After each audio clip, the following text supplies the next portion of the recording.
algo de nefrología pediátrica, tuberculosis, algunas patologías dermatológicas pediátricas y un combinado de patologías frecuentes también en pediatría. Comenzamos con nefrología pediátrica. Bueno, dentro de nefrología pediátrica lo que tenemos que resaltar bastante es la parte infecciosa. De la parte infecciosa resaltamos bastante lo que viene a ser las infecciones del tracto urinario, o conocido como ITU o infecciones de vías urinarias. Infección de vías urinarias es la presencia de gérmenes, en este caso principalmente bacterias, a nivel de lo que viene a ser el tracto urinario, que va a generar clínica que va a variar de acuerdo a la edad del paciente. Hay dos definiciones clásicas que hay que tener en cuenta en el paciente pediátrico, uno que es la infección urinaria atípica y la otra que es recurrente.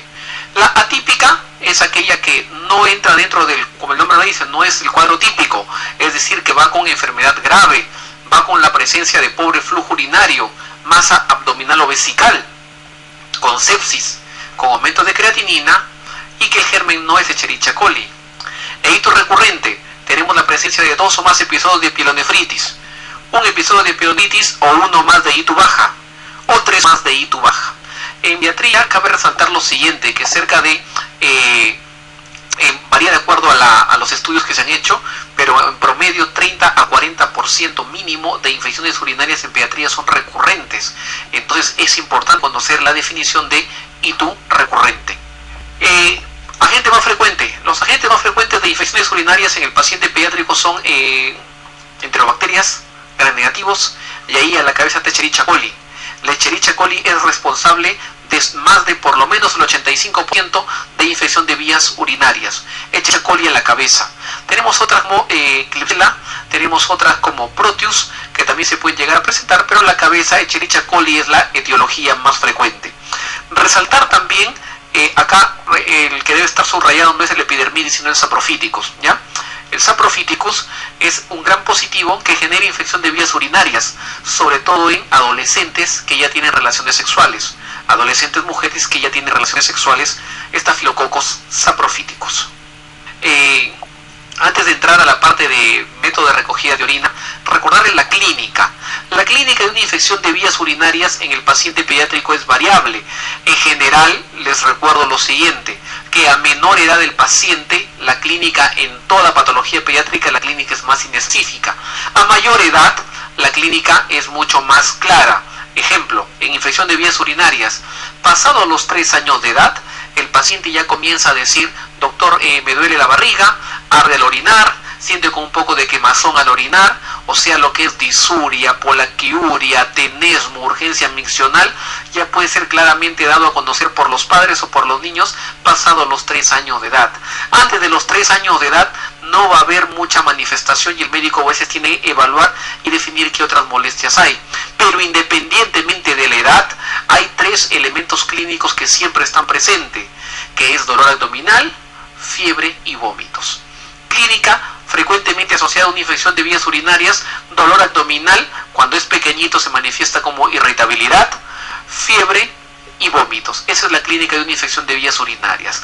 Planteado esa clínica, yo tengo que ver la toma, cómo diagnostico. El método diagnóstico de elección es examen completo de orina. El examen completo de orina yo lo mando para un estudio que viene a ser el estudio del sedimento urinario y el otro estudio que es urocultivo. Recordemos que la elección, el método gold estándar diagnóstico en infección urinaria es urocultivo. Urocultivo es el método gold estándar diagnóstico. ¿Cómo tomo la muestra de orina? La toma de muestra de orina debe ser lo más aséptica posible y va a depender de si el paciente contiene o no contiene esfínteres, es decir, si el paciente avisa o no avisa para orinar. Cuando el paciente ya avisa para orinar, la toma de muestra de orina es chorro medio, orina limpia de mitad de micción. Chorro medio cuando el paciente ya contiene esfínteres. Cuando el paciente no contiene esfínteres, el método diagnóstico gold estándar a nivel mundial es aspiración suprapúbica, dice patrón de oro. ¿Qué significa aspiración suprapúbica? Que con vejiga llena se entre con una aguja y se tome una muestra de orina. Basta 2 a 3 gotas que se manden urocultivo y va a ser suficiente. Pero en realidad es un método bastante traumático. En la práctica no se hace mucho. Dentro de los métodos que se hacen en la práctica en pacientes que no contienen esfínteres, tal vez el más utilizado a nivel mundial es sondaje transuretral. El sondaje transuretral es uno de los más utilizados, pero ojo, para efectos de examen, si les preguntan cuál es el patrón gold estándar para diagnóstico o toma de muestra de orina en pacientes que no contienen esfínteres, es aspiración suprapúbica. Aspiración suprapúbica es el más sensible y específico, el más adecuado en pacientes que no contienen esfínteres. Hablemos de la bolsa recolectora de orina. La bolsa recolectora de orina, si bien es cierto, permite obtener muestra de orina, tiene que tener algunas condiciones adecuadas, es decir, limpieza adecuada, y el tiempo que debe estar la bolsa recolectora de orina en el paciente debe ser máximo de 20 a 30 minutos. Pasados los 20 a 30 minutos no tiene utilidad esa muestra de orina. Si ustedes recuerdan o lo van a ver en su interno, que las madres están a veces de un día para otro, lo dejan toda la noche la bolsa recolectora, al día siguiente la recogen, o el niño tiene ahí la bolsa 1 a 2 horas y recién toman la muestra de orina. Ese resultado no va a ser útil. ¿Ya? Tiene que estar mínimo, o como mejor dicho, máximo 20 a 30 minutos y con una limpieza adecuada previamente. Tomado la muestra de orina, yo tengo que mandar para un examen completo de orina y mandar para urocultivo. Examen completo de orina. ¿Cuál es lo más sensible y cuál es lo más específico en el examen completo de orina? Lo más sensible y lo más específico. Lo más sensible es esterasa leucocitaria. Lo más específico, nitritos. Entonces, cuando yo hago un examen de orina, voy a valorar cuál es el más útil para decirme que hay infección probable. Yo buscaré en el examen de orina esterasa leucocitaria y nitritos. La esterasa leucocitaria es el más sensible y los nitritos es el más específico. Muchos laboratorios no dan esos datos, por eso generalmente cuando nosotros evaluamos el examen de orina, en resultado lo que buscamos son leucocitos. La leucocituria no es ni lo más sensible ni lo más específico, pero ayuda en algunos casos. En el examen de orina de una infección de vías urinarias también se puede encontrar hematuria generalmente microscópica. La infección urinaria también puede generar hematuria, principalmente hematuria microscópica. Y después de obtenido el resultado, y yo digo nitritos positivo, esterasa positiva, clínica del paciente, yo digo ITU probable. ITU probable, ¿cómo la compruebo la ITU? Urocultivo. Mando la muestra de orina para cultivo. Eso es comprobar la infección de vías urinarias. ITU recurrente, ahí en ese rango les he dado de 32 a 40%, ahí hasta 50%. La ITU recurrente, la definición que hemos visto temprano o hace unos minutos. ITU recurrente, planteada ITU recurrente, yo tengo que decir por qué este paciente me está haciendo repetidas infecciones urinarias. Y una vez planteado esa posibilidad, yo tengo que descartar una malformación. Las malformaciones congénitas son la causa más asociada a ITU recurrente, de las cuales el reflujo vesicureteral es la malformación más frecuente asociada a ITU recurrente. Es decir, si tengo un paciente con ITU recurrente, ¿qué es lo primero que debo descartar? Reflujo vesicoureteral. El reflujo vesicoureteral se caracteriza porque debuta como ITU recurrente y se caracteriza porque genera dilatación renal en la infancia. Su complicación más grave es la denominada nefropatía por reflujo, que aparte de la clínica de ITU y de dilatación renal, que va a generar masa, va a generar hipertensión arterial e insuficiencia renal. El reflujo vesicoureteral, su método diagnóstico se llama cisturetrografía miccional seriada, iniciales de CUMS, cistouretrografía miccional seriada. Antiguamente, les estoy hablando de la primera década de 2000, antiguamente se decía en todo paciente pediátrico varón, una ITU se demuestra como complicada hasta no demostrarse lo contrario. No es usual que un varón tenga infección urinaria. Y en una ITU, en una mujer se decía, miren, espérense porque una sola no genera mayor problema. ¿Qué se ha demostrado en relación a esto? Se ha demostrado, miren, que muchas veces hay niñas que tienen 4 o 5 episodios de ITU y bueno, las tratan los episodios separados. De repente lo ve un médico diferente cada vez y tratan los episodios separados. Se llega a los 14, 15 años de edad, hacen estudios, de repente es una insuficiencia renal crónica, de repente hay una malformación donde ya hay un daño y de repente el tratamiento solamente nos queda hemodiálisis. Entonces en realidad lo que se trata es actualmente se trata de que a todo primer episodio de infección de vías urinarias, sea varón o sea mujer quien lo presente, hacer un mínimo estudio de por qué está presentando la infección urinaria. y eso, el mínimo examen que se debe hacer es ecografía abdominal. De salir todo normal, simplemente observar. De salir alterado, seguir avanzando en la escalera. Uno de ellos es descartar reflujo y descartar otras causas que puedan explicar dicho cuadro. Ojo, recuerden, me olvidaba como dato de epidemiología resaltar, la infección urinaria en todo el grupo pediátrico es más frecuente en mujeres, pero hay un grupo etario donde predominen varones más que en mujeres, y esos son los menores de 1 año de edad. En menores de 1 año de edad, la infección urinaria es más frecuente en varones que en mujeres. Entonces, ¿qué decimos nosotros? Cuando ustedes tienen una sospecha clínica de ITU, ¿y cuál es la sospecha clínica de ITU? ¿Con qué clínica la sospechamos? Cuando tenemos fiebre, vómitos y dolor abdominal, que son la triada característica. Cuando tienes esa sospecha, ¿qué le pides? Examen completo de orina. Te sale positivo. ¿Y qué implica positivo? Nitritos, esterasa y leucocituria. ¿Cuál es el más específico? Nitritos. ¿Cuál es el más sensible? Esterasa leucocitaria. Y yo cuando tengo ese dato en el examen de orina alterado, yo digo ITU probable. ¿Cómo la confirmo? Mandando un urocultivo. Mando el urocultivo, pero ustedes saben que el cultivo sale entre 3 a 5 días. ¿Me espero? No. Tengo que tratar de manera empírica, cubriendo un antibiótico que cubra la gran mayoría de gérmenes, sobre todo Escherichia coli. Y si no lo trato, hay riesgo de sepsis punto de partida urinario. Por ende, se tiene que dar de manera empírica. Se dice tratamiento empírico y teniendo en cuenta algunos elementos. Aquí dice, decidir hospitalización. Recuerden que dentro de la clínica hay vómitos. Si el paciente no tolera vía oral o luce escéptico, el paciente se tiene que quedar internado. Todo menor de 3 meses con ITU se queda internado. Si el paciente está tranquilo y la madre nos asegura que puede cumplir el tratamiento en casa, el paciente se va a la casa con tratamiento empírico. ¿Cuál es el tratamiento empírico que utilizamos para la casa? El tratamiento empírico para la casa, los que actualmente se utilizan son céfalo de primera y segunda generación. Los más utilizados son cefalexina y cefuroxima. La cefuroxima es un patrón, se utiliza bastante. Y el gran problema de la cefuroxima es su tolerancia, porque sabe mal. La cefalexina es mejor tolerada que la cefuroxima. En general, la familia de céfalos de primera y segunda generación. Otra opción de tratamiento se utiliza ciprofloxacino, quinolonas. Ya ustedes saben que la idea de que las quinolonas no se dan en niños es un conocimiento bastante antiguo, de finales de la década de 90, desde el año 2000 para adelante se puede utilizar en niños sin ningún problema y se utiliza desde neonatos.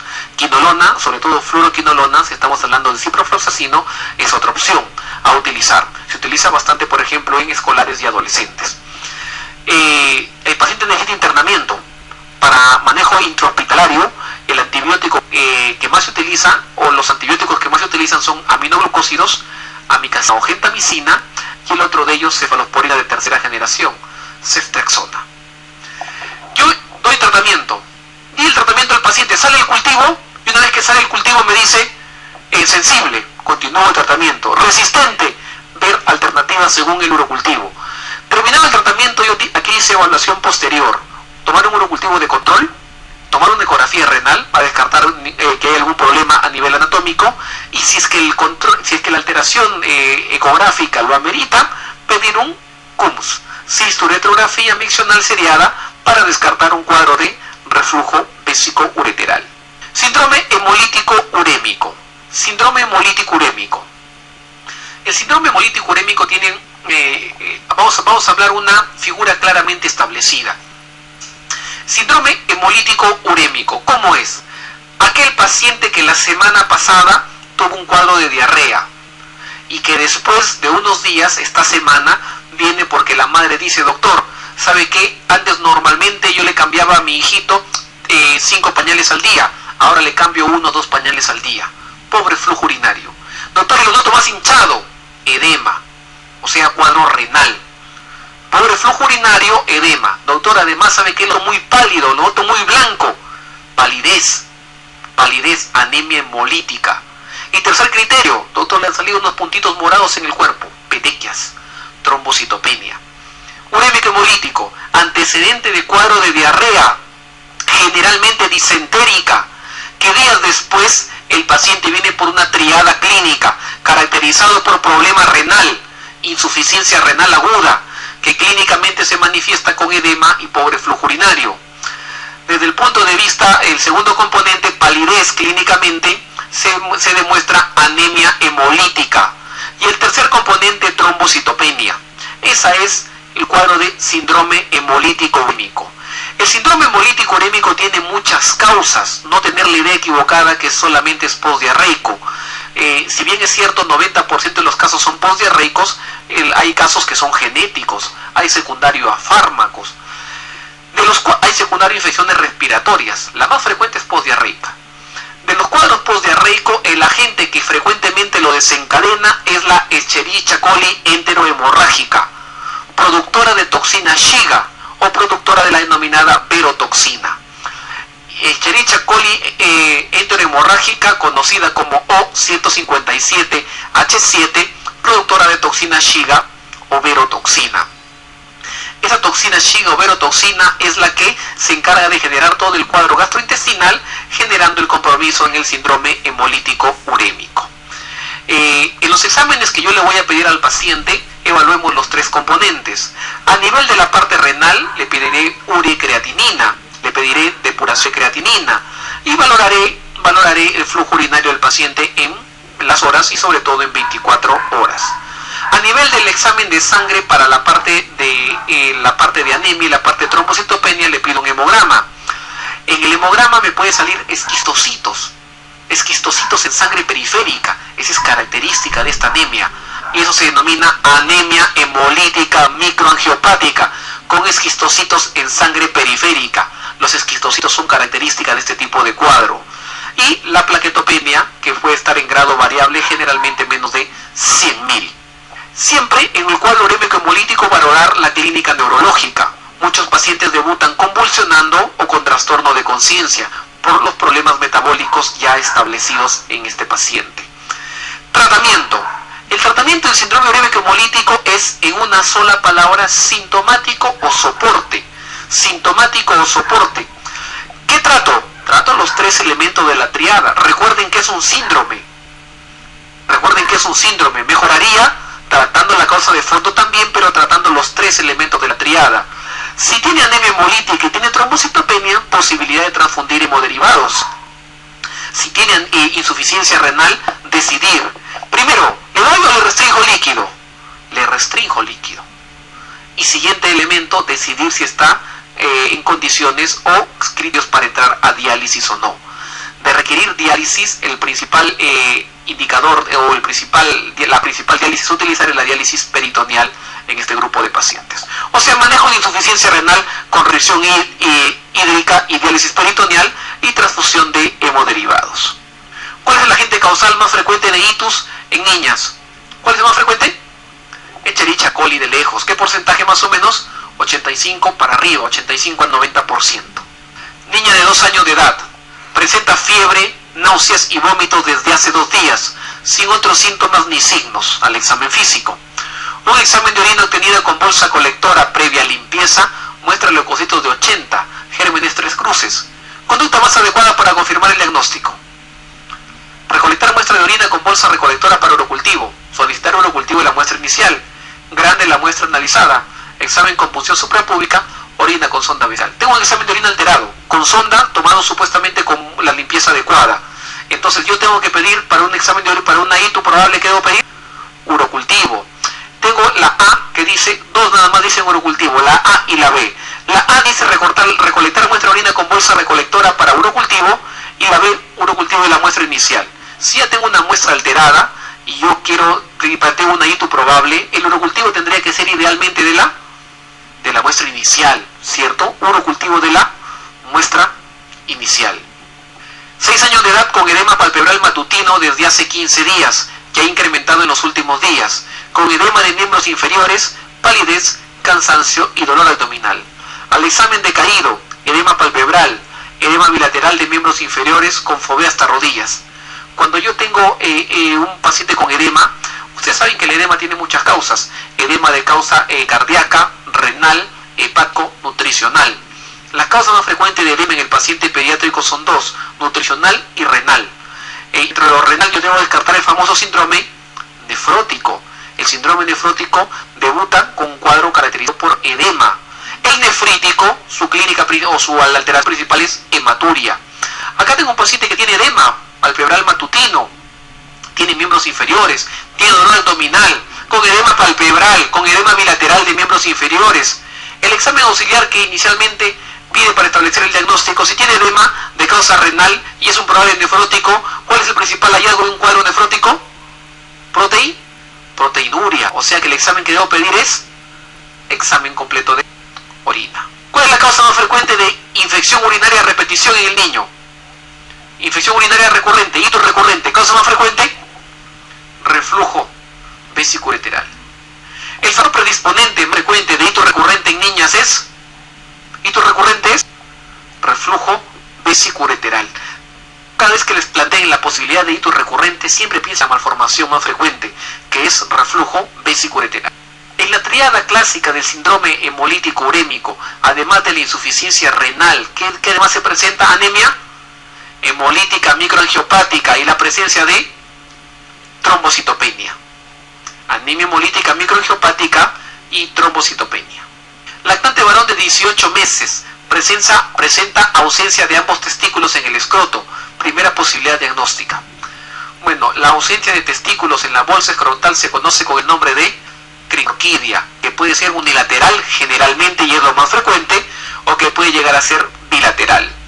Crictorquidia, ausencia de testículos en la bolsa escrotal, que la gran mayoría de ellos, el testículo ausente, se encuentra en la parte inguinal, otro de ellos se encuentra en la raíz del escroto y otro de ellos se encuentra en la parte abdominal.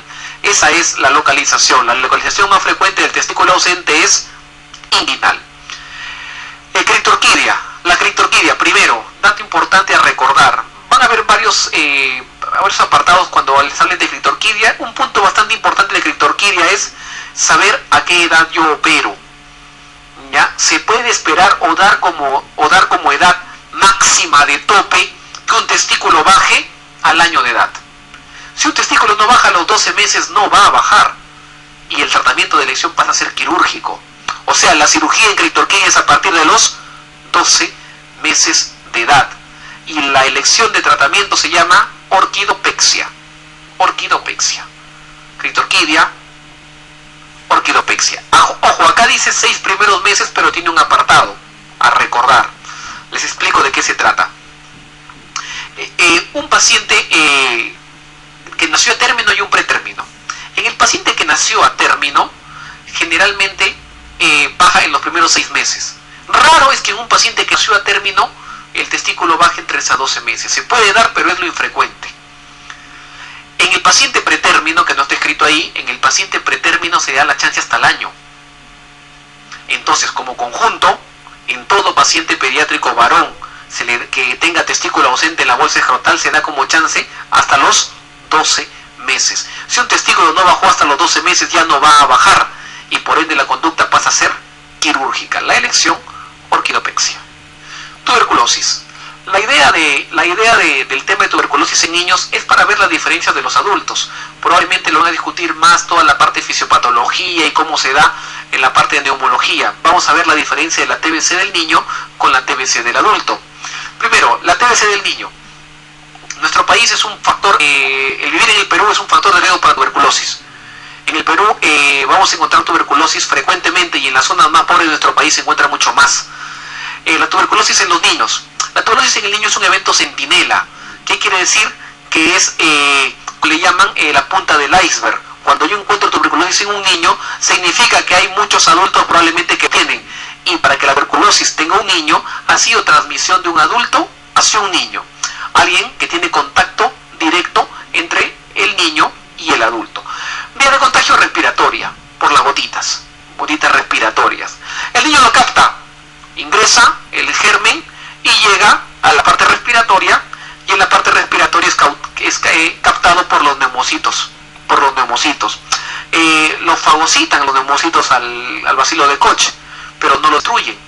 El bacilo de Koch se comienza a reproducir dentro de los neumocitos y luego salen del neumocito. Y al salir del neumocito encuentran las vías linfática y hemática y toman la vía linfática y se van por todo el cuerpo, llegando hacia la parte pulmonar. Llegan a la parte pulmonar y van a generar a nivel de la parte pulmonar una linfangitis con adenopatías, formando el famoso complejo primario o complejo de Gong. El complejo primario complejo de Von está formado por adenitis, linfangitis y un pequeño foco parenquimal. Adenitis, linfangitis, el complejo primario de Von está formado por adenitis, linfangitis y un pequeño foco parenquimal. La adenitis que se forma son ganglios iliares y mediastínicos, que pueden ser pequeños, pero que miren, a medida que aumentan de tamaño dichos ganglios, pueden llegar a generar obstrucción de los bronquios, pueden llegar a generar sibilancias, incluso atelectasias. Mucho puede quedar así, generando la denominada tuberculosis del niño, conocido, o la tuberculosis primaria. La tuberculosis primaria, ¿qué implica? Formación del complejo primario, y ahí se queda todo, no pasa nada más. En un grupo de pacientes, sobre todo menores de 5 años de edad, y en el grupo de pacientes inmunodeprimidos, un porcentaje de ellos, la enfermedad avanza, generando cuadros sistémicos, generando la tuberculosis miliar, generando tuberculosis pericárdica, generando meningitis tuberculosa. ¿Para qué yo pongo la BCG? La BCG es una vacuna que se pone para prevenir formas graves de tuberculosis, como TBC miliar o como meningo TB. No le pongo para prevenir la tuberculosis pulmonar del adulto o de reactivación. No, yo le pongo para prevenir formas graves de tuberculosis, como TBC miliar o como meningo TB, que son tuberculosis que se pueden dar en pacientes de menores de 5 años de edad. ¿Qué caracteriza la TBC del niño? Si yo tuviera que elegir contagiarme de un tuberculoso niño versus adulto, definitivamente elijo un niño. ¿Por qué? Porque el niño no tiene cavernas, generalmente no tiene cavernas, o sea, es poco bacilífero. Niño poco bacilífero, baja contagiosidad, la gran mayoría, 95%, son beta negativo. Siguiente, la mayoría son TBC primarias, lo que acabamos de ver ahorita, o sea, formación de complejo primario, con lesiones cerradas, predominantemente parenquimal o ganglionar, predominantemente ganglionar. La enfermedad ocurre dentro de los 12 meses de la infección primaria. Mayor frecuencia de TBC extrapulmonar, enfermedad grave, ¿en qué edad? Menores de 5 años de edad. El niño versus el adulto se caracteriza porque tiene mayor porcentaje de TBC extrapulmonar, motivo por el cual le ponemos al nacer en las primeras 24 horas de vida la vacuna BCG. Cuando yo le doy tratamiento, lo bueno del paciente niño es que tiene menor resistencia a drogas, y lo bueno es que el niño también tiene menor porcentaje de RAFA. Diagnóstico de tuberculosis en niño. El diagnóstico de tuberculosis en el niño es bien difícil, tal es así que vamos a hablar de las dos formas planteadas al momento. Una de ellas es los criterios de Steyen-Toledo, y el otro son los criterios que plantea actualmente nuestro programa de tuberculosis. Ustedes saben que para diagnosticar una enfermedad infecciosa, el mejor método o el más adecuado es aislar el agente infeccioso. Por ende, en tuberculosis no escapa de esto, y por ende el principal elemento sería hallazgo del bacilo de Koch. En adultos ustedes lo hacen, o en adolescentes lo hacen. El paciente tose, se lleva la muestra y se ve incluso prueba rápida para ver si tiene o no tiene tuberculosis. Pero el niño primero, que menor de 5 años de edad, no expectora. No pueden expectorar. ¿Cómo tomamos una muestra de tuberculosis para esos niños? Lo que se puede hacer es tomar una muestra, nebulizar al paciente y estimular un poco la tos, pero igual no se puede. ¿Qué hacemos? Apirado gástrico, que la gran mayoría salen negativos. Cuando salen positivos es porque el paciente tiene gran carga de bacilo de Koch. Entonces, así surgió los criterios de Steyen-Toledo. Los criterios de Steyen-Toledo es un score que dice: cuando el paciente tiene puntaje de 7 o más, tiene con certeza tuberculosis. Cuando el paciente tiene puntaje de 2, no es TB. Cuando tiene puntaje de 3 a 4, es TB probable, o es posible buscar, o termina de hacer todas las pruebas. Cuando sale 5 a 6, la TB es factible. Inicia la prueba terapéutica. Y cuando tiene 7 o más, el diagnóstico es de certeza. Entonces, ¿quién me da puntaje de 7? Puntaje de 7, hallazgo de bacilo de Koch. Es puntaje de 7, es una TB. Pero muchas veces no lo podemos obtener. Entonces, ¿qué hacemos? Si vienen con abscesos o clínica de visceromegalias que sugieran TB, biopsia. Y el hallazgo anatomopatológico da puntaje de 4.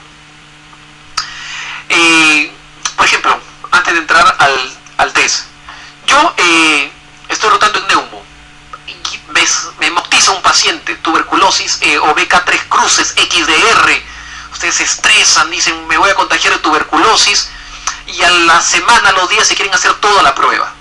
Le va a salir generalmente negativo, porque recuerden que para que el bacilo se manifieste va a participar la inmunidad, y la inmunidad que participa es la inmunidad tardía, la inmunidad dependiente de células.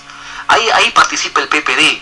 El PPD o el viraje tuberculínico, si yo era negativo, para que se haga positivo, yo tengo que hacerme un PPD 2 a 8 semanas después de haber tenido contagio o contacto. Si me hago antes no me va a ser útil. El PPD o viraje tuberculínico que se da si yo era negativo se da recién 2 a 8 semanas después del contacto. En nuestro país el PPD se considera positivo mayor o igual a 10 milímetros. Mayor o igual a 10 mililitros. Antecedente epidemiológico de contacto. Siempre hay que buscar a alguien cercano en el lugar donde uno se desenvuelve, en el niño donde se desenvuelve. Estamos hablando de la casa, el colegio o con quien tienes contacto. Radiografía sugestiva. Si hay alguna alteración, ustedes saben que la TB puede manifestarse de diversas formas a nivel radiológico. Y clínica. La clínica típica, buscar la clínica en el paciente primero. En el paciente grande ya tenemos la clínica típica de tos por más de 2 semanas, tenemos la presencia de sudoraciones nocturnas y tenemos la presencia de pérdida de peso. Tuberculosis, esto es lo que plantea Stey en Toledo. Nuestro nuevo programa de tuberculosis, o bueno, no tan actual, más o menos tiene un par de años ya, el nuevo programa de tuberculosis no toma en cuenta ya con ese nombre Stey en Toledo, pero miren lo que pone el programa. El programa dice, TB confirmada, infantil, TB confirmada. ¿Cuándo es TB confirmada? Cuando tengo estudio bacteriológico positivo para tuberculosis, es decir, aislamiento del bacilo de Koch, o tejido histológico compatible con tuberculosis, es decir, bacilo de Koch y hallazgo histológico. Confirmada, probable, clínica, epidemiología, PPD, radiografía, los 4 que están acá. O sea, es decir que si bien es cierto el programa no toma en cuenta el nombre tal como criterios de Stey en Toledo, pero al final los criterios que se toman para tuberculosis siguen siendo estos 6, que son los criterios principales para poder valorar si es que el paciente tiene o no tiene tuberculosis. Y cuando valoro lo probable digo 3 o más de los siguientes criterios. Derivado proteico purificado conocido como PPD. PPD es una prueba que me diagnostica que yo tengo tuberculosis latente, conocido como estás infectado pero no enfermo. Eso significa el PPD. O sea, a la pregunta de examen, ¿cuál es el método diagnóstico por la TBC latente? PPD. PPD diagnostica TBC latente, el conocido como infectado pero no enfermo. Se pone la cara dorsal del antebrazo izquierdo, en la unión del tercio medio y el tercio superior, una pequeña cantidad de 0.1 milímetros, y a las 48 a 72 horas se está leyendo. Va a generarse una induración y un eritema. No se lee el eritema, se lee la induración. Y se informa en milímetros. No se informa en positivo o negativo, sino se informa en milímetros. A ver, la previa infección de la tuberculosis pulmonar del lactante. Previa infección de la tuberculosis se caracteriza por ser predominantemente parenquimal, ser un proceso en extremo grave, ser predominantemente ganglionar, presentar baciloscopía positiva, no responder al tratamiento tuberculoso. ¿Cuál es la respuesta? Predominantemente ganglionar. No es predominantemente parenquimal, la clínica puede pasar desapercibida, no es en extremo grave, no presenta baciloscopía positiva porque la gran mayoría es BK negativo y sí responden al tratamiento antituberculoso. En la tuberculosis infantil, ¿cuál de los siguientes valores de PPD considera usted positivo? Positivo mayor o igual a 10. ¿Y cuándo consideramos positivo mayor o igual a 5? En todo paciente que tenga inmunodepresión. Inmunodepresión, ya sea por corticoide, infección por VIH, desnutrido. En paciente inmunodeprimido el PPD es positivo cuando es mayor o igual a 5. Niño de 4 años de edad, cuya madre BK positiva recibe tratamiento con esquema 1. Tiene PPD de 12, tiene B negativo y la radiografía muestra infiltrado parenquimal en base derecha. ¿Cuál es el diagnóstico más probable? Eran 2008, cuando todavía utilizábamos los criterios de Stey en Toledo. Valoremos, 4 años de edad, cuya madre tiene BK positivo, que recibe tratamiento con esquema 1. De hecho, que el paciente es contacto. Y tiene criterio de epidemiología, contacto. ¿Cuánto puntaje le da Stey? 2. Ahí tenemos 2. Tiene PPD de 12, mayor o igual a 10, positivo. O sea, PPD, ¿cuánto da de puntaje? 3. Ahí tenemos 5. ¿Requiere o no requiere tratamiento? Puntaje de 5, prueba terapéutica. O sea, hasta ahí, con ese dato, ya ustedes saben que es una TB probable. Seguimos, BK negativo. Y la radiografía muestra infiltrado parenquimal en base derecha. Ayer radiológico, radiología puntaje 2. O sea, tengo puntaje de 7. Es una TB confirmada. Entonces, ¿qué es el paciente? ¿Es contacto o tiene tuberculosis? Tiene tuberculosis. ¿Y con qué esquema le damos? Con el mismo esquema de la madre. Debe ser pulmonar esquema 1. ¿Alguna pregunta de dermatología pediátrica? Vamos a iniciar de la pregunta hacia el tema.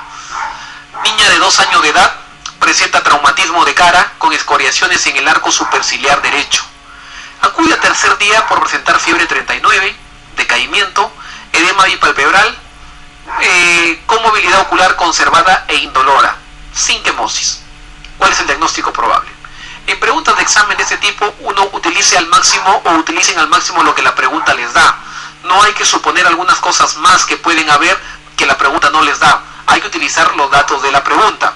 La pregunta dice, 2 años de edad, que presenta un traumatismo de cara con escoriaciones en el arco superciliar derecho. Tengo una puerta de entrada, tengo una herida. Acudo al tercer día, o sea 3 días después, por presentar fiebre 39. Si tengo una puerta de entrada porque me da ese dato como antecedente, y luego tengo fiebre, y luego tengo edema bipalpebral, entonces tengo que descartar que esa puerta de entrada está generándome una infección. Y la infección que me puede generar es una piodermia. Y la piodermia que me genera a nivel del arco superciliar una celulitis. Con movilidad ocular conservada e indolora y sin quemosis. Cuando yo tengo celulitis que se encuentra en la cara y que está cercana al ojo o alrededor del ojo, yo tengo que descartar 2 celulitis. Una celulitis que se llama periorbitaria, conocida como preseptal, o celulitis orbitaria, conocida como postseptal. Entonces, al tener una puerta de entrada y luego tener fiebre y alteraciones de edema con signos de flegosis, descartar celulitis a nivel de cara. Y cuando está alrededor del ojo decimos celulitis periorbitaria, conocida también como preseptal, o celulitis orbitaria, conocida como postseptal. ¿Cómo diferencia una de otra? En la diapositiva siguiente leemos esto. La orbitaria o postseptal se caracteriza porque tiene proptosis, quemosis, oftalmoplejía o parálisis, disminución de la agudeza visual. Proptosis, quemosis, disminución de la agudeza visual y tenemos oftalmoplejía. Entonces la pregunta lo que busca es que ustedes diferencien entre una y otra. Dice, movilidad ocular conservada, no hay oftalmoplejía, sin quemosis. Estamos hablando de una peri o de una orbitaria. Peri, ¿cierto? Periorbitaria, conocida también como preseptal. Periorbitaria o preseptal sería el diagnóstico acá.